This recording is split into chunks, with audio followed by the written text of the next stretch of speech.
Welcome viewers. ఒకప్పుడు అందరూ ఏవైనా విలువైన వస్తువులు కొంటే ఇంట్లో బీరువాలో పెట్టుకునేవారు. ఇప్పుడు ఇన్స్టాలో పెడుతున్నారు. అలా ఒక వ్యక్తి తను కొత్తగా కొన్న కాస్ట్లీ కెమెరాని ఇన్స్టాగ్రామ్లో పోస్ట్ చేశాడు. అలా చేయడం వల్ల ఎంత పెద్ద నష్టం జరిగిందో ఈ వీడియోలో చూడండి.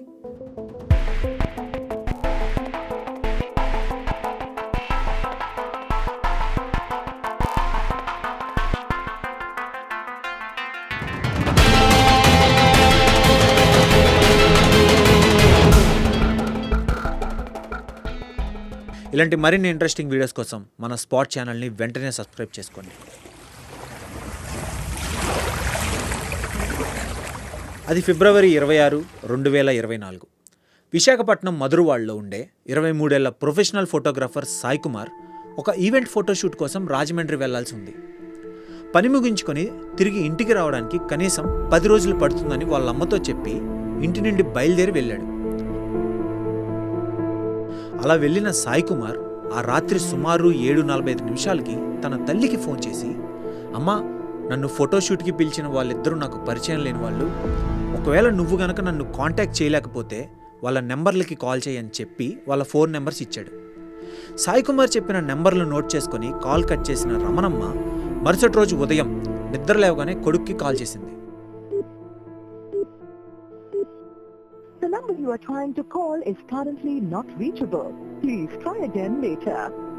వెంటనే ఆ ముందు రోజు రాత్రి సాయి కుమార్ ఇచ్చిన 2 నెంబర్లకు కాల్ చేసింది.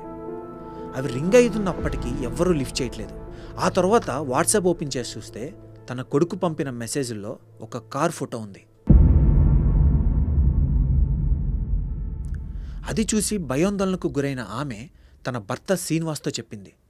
దానికి భర్త, వాడు రాజమండ్రి నుంచి తిరిగి రావడానికి 10 రోజులు పడుతుందని చెప్పాడు కదా, భయపడకు, వాడు చిన్నపిల్లోడేం కాదు కదా, వాడే ఫోన్ చేస్తాడని ఓదార్చాడు.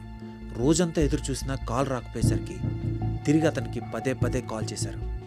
కానీ ఫోన్ స్విచ్ ఆఫ్ అని వచ్చింది. 2 రోజులుగా సాయి కుమార్ నుండి ఎలాంటి స్పందన రాకపోవడంతో భయాందోళనకు గురైన సాయి కుమార్ తల్లిదండ్రులు ఫిబ్రవరి 29న దగ్గరలో పిఎంపాలెం పోలీస్ స్టేషన్లో ఫిర్యాదు చేశారు. సాయి కుమార్ మిస్సింగ్ కేసు నమోదు చేసిన పోలీసులు అతని తల్లి నెంబర్కి పంపిన కార్ ఫోటోతో ఆ కార్ ట్రేస్ చేయడం మొదలుపెట్టారు. అది రెంటల్ కార్ అని తెలిసింది. దాంతోపాటు సాయి కుమార్కి ఇచ్చిన నెంబర్లకు కాల్ చేశారు. ఆ నెంబర్లు స్విచ్ ఆఫ్ చేయబడింది. దాంతో పోలీసులు ఆ నెంబర్లను ట్రేస్ చేశారు. అందులో ఒక నెంబర్ అంబేద్కర్ కోనసీమ జిల్లాకు చెందిన 19 ఏళ్ల షణ్ముఖ్ తేజగా గుర్తించారు. మార్చి 1న షణ్ముఖ్ తేజని వెతుక్కుంటూ అతని ఇంటికి వెళ్ళిన పోలీసులు అతని ఇంట్లో లేడని గుర్తించి ఇల్లు మొత్తం వెతికారు. టెర్రస్ పైన ఒక రూమ్ తాళం వేసి ఉంది. అది ఏమిటని పోలీసులు అడగ్గా, మా అబ్బాయి కెమెరా సామాన్లు ఉంటాయని అతని తండ్రి చెప్పాడు. ఓపెన్ చేయమంటే తాళం మా అబ్బాయి దగ్గర ఉందని చెప్పగా పోలీసులు ఆ తాళం పగలగొట్టి ఫోటోషూట్కి సంబంధించిన కెమెరా పరికరాలను చూశారు. పోలీసులు కెమెరా పరికరాలను స్వాధీనం చేసుకొని అజ్ఞాతంలో ఉన్న షణ్ముఖ్ తేజ కోసం గాలించడం మొదలుపెట్టారు. అతని సోషల్ మీడియా యాక్టివిటీస్ని అన్నిటినీ చెక్ చేశారు. అప్పుడే ఫేస్బుక్ ద్వారా విశాఖపట్నంలో ఒక అమ్మాయితో తరచుగా మాట్లాడుతున్నాడని తెలిసింది. దాంతో పోలీసులు ఆ అమ్మాయిని సంప్రదించి జరిగిందంతా వివరించి సహాయం అడిగారు. అందుకు ఆ అమ్మాయి అంగీకరించింది. పోలీసుల సమక్షంలో ఆ అమ్మాయి షణ్ముఖ్ తేజతో ఫేస్బుక్లో చాట్ చేయడం ప్రారంభించింది. కొద్దిసేపు వారు మామూలుగా కబుర్లు చెప్పుకున్న తర్వాత ఆమె చాలా క్యాజువల్గా, నువ్వు ఇప్పుడు ఎక్కడున్నావు అని అడిగింది. అందుకు తాను అన్నవరం దగ్గర ఒక చిన్న ఊర్లో ఉన్నానని చెప్పాడు. ఇలా ఆ అమ్మాయితో చాట్ చేస్తుండగా ఒక పోలీస్ బృందం వెంటనే అక్కడికి వెళ్ళి అతన్ని అదుపులోకి తీసుకొని కారుని సీజ్ చేశారు. పోలీస్ స్టేషన్కి తీసుకువెళ్ళి అతన్ని విచారించగా జరిగిందంతా ఒప్పుకోవడం మొదలుపెట్టాడు. అతను చెప్పిన వివరాలను బట్టి సాయి కుమార్ ఒక ప్రొఫెషనల్ ఫోటోగ్రాఫర్. తను తీసుకునే ఫోటోలను ఇన్స్టాగ్రామ్లో తరచుగా అప్లోడ్ చేస్తుంటాడు. అలా అతను పెట్టిన ఒక పోస్ట్ షణ్ముఖ్ తేజ చూశాడు. షణ్ముఖ్ తేజ కూడా ఫోటోగ్రాఫర్ కావడంతో, పైగా కుమార్ పెట్టిన పోస్ట్ అతడికి నచ్చడంతో అతన్ని ఇన్స్టాలో ఫాలో చేసి తన స్నేహితుడు 20 ఏళ్ల నక్కా వినోద్ కుమార్కి కూడా చూపించాడు. దాంతో నక్కా వినోద్ కుమార్ కూడా సాయి కుమార్ని ఫాలో చేసి తన పోస్టుల్ని చూసేవాడు. అలా సాయి కుమార్ని ఇన్స్టాగ్రామ్లో ఫాలో చేసిన వీళ్ళిద్దరూ మెల్లగా సాయి కుమార్తో చాట్ చేయడం కూడా మొదలుపెట్టారు. ఒకరోజు సాయంత్రం ఇన్స్టాగ్రామ్లో తను కొత్తగా కొన్న కెమెరా ఫోటోను పోస్ట్ చేశాడు.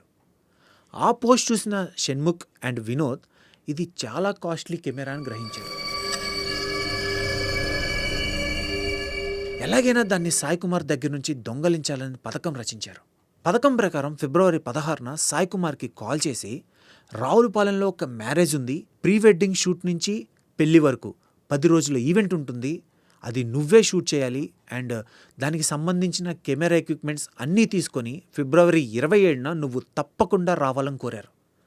అంతేకాకుండా ఈ మ్యారేజ్కి సినీ ఇండస్ట్రీ నుంచి చాలా పెద్దవాళ్ళు వస్తున్నారు, ఈ షూట్ గనక నువ్వు సరిగ్గా చేస్తే నీకు సినిమాలో కూడా అవకాశం రావచ్చని చెప్పారు. అది విని సరే వస్తాను అని ఒప్పుకున్నాడు సాయి కుమార్. ఫిబ్రవరి 27 సాయంత్రం ట్రైన్లో రాజమండ్రి చేరుకున్నాడు సాయి కుమార్.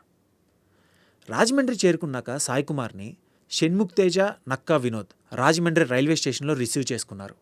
కారులో రావులపాలెం వెళ్తూ వాళ్ళు సాయి కుమార్ని నువ్వు మందు తాగుతావా అని అడిగారు. దానికి అవన్నీ ఇప్పుడు వద్దని చెప్పాడు. దానికి వాళ్ళు అరే మా ఫంక్షన్కి వచ్చి మందు తాగకుండా ఎలా బ్రో అని కన్విన్స్ చేసి దగ్గరలో ఉన్న బార్కి తీసుకువెళ్లారు.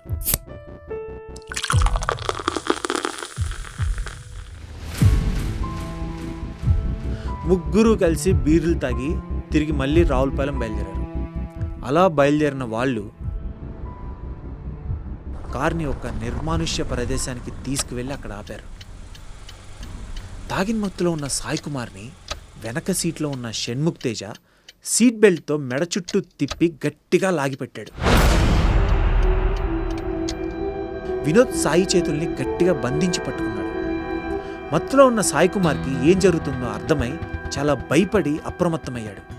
కానీ వాళ్ళు ఇద్దరు అవ్వడంతో ఎదుర్కోలేకపోయాడు.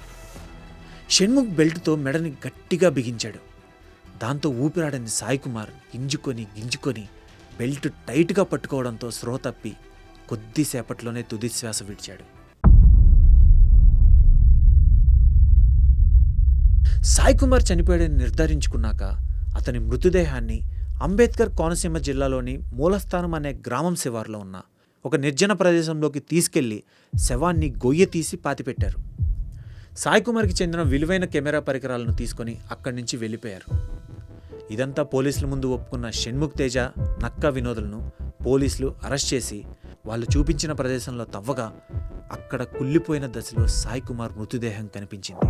అనంతరం మీడియాకి ఇంటర్వ్యూ ఇచ్చిన సాయి కుమార్ సోదరి, సాయి కుమార్కి చిన్నప్పటి నుంచి ఫోటోగ్రఫీ అంటే చాలా ఇష్టమని, ఆటో డ్రైవర్ అయిన తన తండ్రిని మొండిగా ఒప్పించి 10 లక్షల విలువైన కెమెరా పరికరాలను కొనుగోలు చేశాడని, గత 3 సంవత్సరాల్లో అతను కాశ్మీర్, మనాలి వంటి ఎన్నో ప్రాంతాలకి ఫోటోషూట్కి వెళ్ళాడని, విదేశాలకు కూడా వెళ్ళి సురక్షితంగా వచ్చిన మా అన్నయ్య పక్కనే ఉన్న రాజమండ్రికి వెళ్ళి చనిపోతాడని ఊహించలేదని పూర్ణ విలిపించింది. ఇది క్షణికావేశంలో చేసిన హత్య కాదు, పక్కా ప్లాన్ ప్రకారం చేసిన హత్య.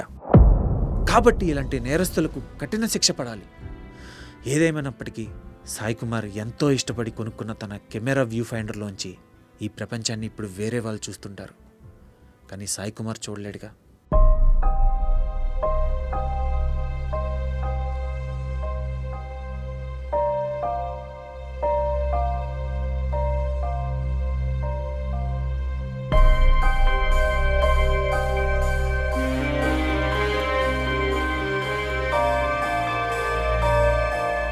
మరొక ఇంట్రెస్టింగ్ స్టోరీతో నెక్స్ట్ ఎపిసోడ్లో కలుసుకుందాం. Until then, bye.